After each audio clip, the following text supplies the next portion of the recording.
Hello and welcome to Pots and Trowels, and thank you to our supporters Mr Fothergill's and Cobra Garden. Today I'm going to be looking at a range of herbs and how to grow them and catching up with a few jobs around the garden.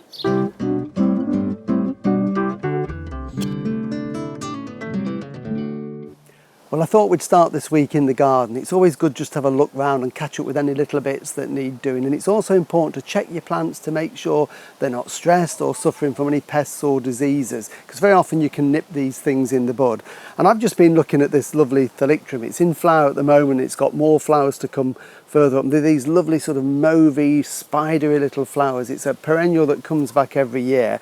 Looks okay, but on closer inspection I can see it's really badly infested with a little grey aphid on there, and they're all over, little colonies and clusters all over the flower spikes, and this is a particularly bad one just here, and they're completely colonising the tips of the growth, and they feed by sucking out the sap, and it weakens the plant, severely weakens it. Now normally I don't spray too much in the garden. We've got a lot of birds and wildlife, and we see the blue tits taking the aphids off to feed the young, but it's keeping that balance, and it gets to the point where if it's going to damage the plant and the birds aren't taking them off, they've probably got plenty of food elsewhere, then I will take action. So on something like this, it's really simple. On one plant I will just rub them off with my finger and thumb like that, delicately, just squashing as many as you can. You won't get rid of them all. Knock them to the floor and they're going to die, and that will get rid of the bulk of them. There'll be a few left on. It won't do any harm. But if it's a really bad infestation, then I would probably use one of the organic insecticides based on a plant extract or fatty acids, just to give them one spray. That will knock them off and it will save the plant. So really just pay just to keep an eye on your plants to make sure that everything's as it should be.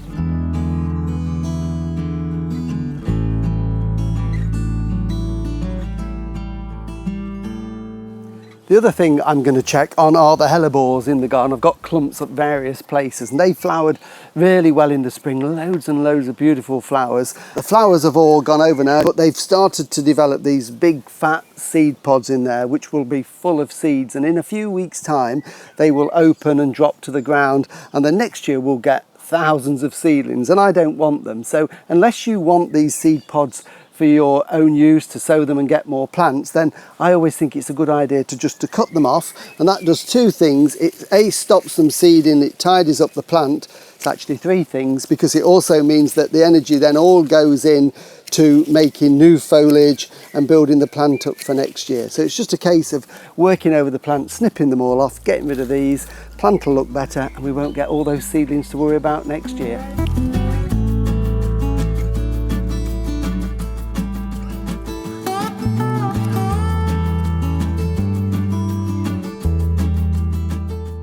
Finally, just a little tip for your lawns if you want to keep your lawns looking nice and green and healthy through the summer. We've certainly had dry weather for the last 2 months really. May's been dry, April was really dry. Hello, come here. What are you doing, running around?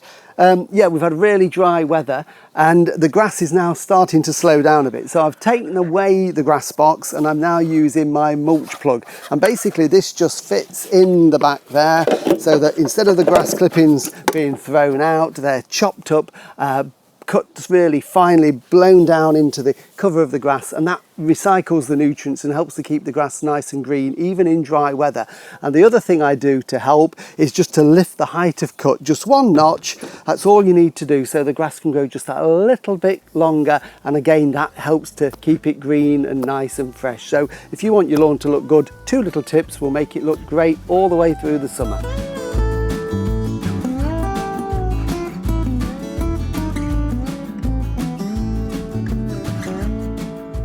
Well, a few people have asked about growing herbs and after a few tips, so I thought we'd look at a selection of some and just do a bit of sowing. Basically, herbs fall into 2 groups. We've got the perennial herbs and the annual herbs, and perennial herbs are the ones that come back every year. Things like sage, really good one, makes a shrub. This is the green-leaved one, but you can get them with purple leaves and variegated foliage.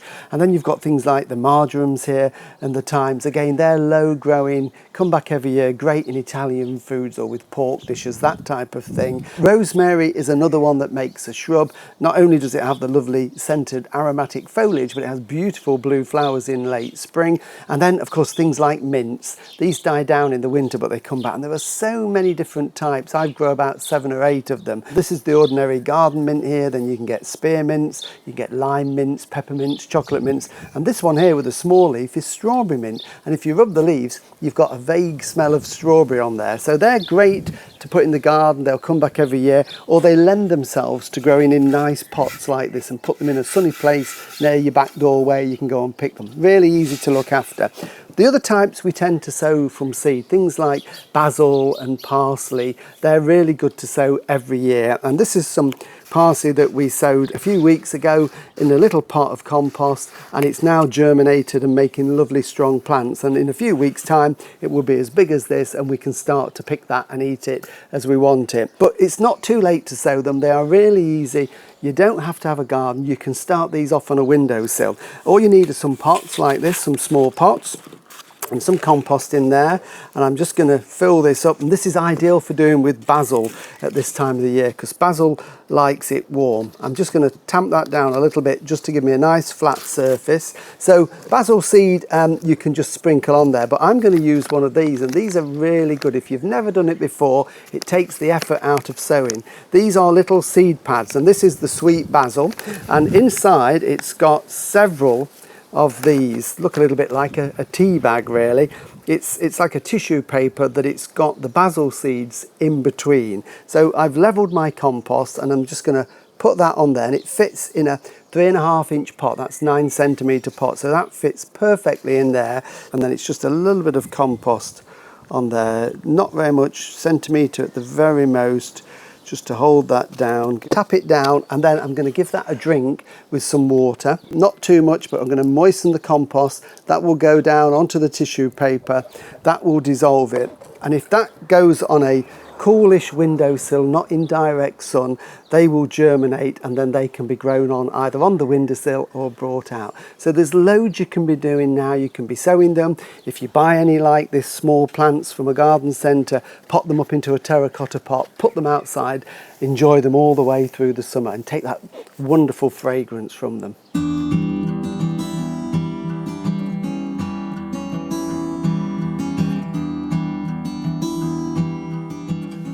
Well, thank you for watching Pots and Trowels, and I hope you're all enjoying your own gardens. Please keep telling all your friends about it and sharing it. We do appreciate it. Next time I'm going to be thinning some veg plants and getting to grips with some long grass. See you then. Bye.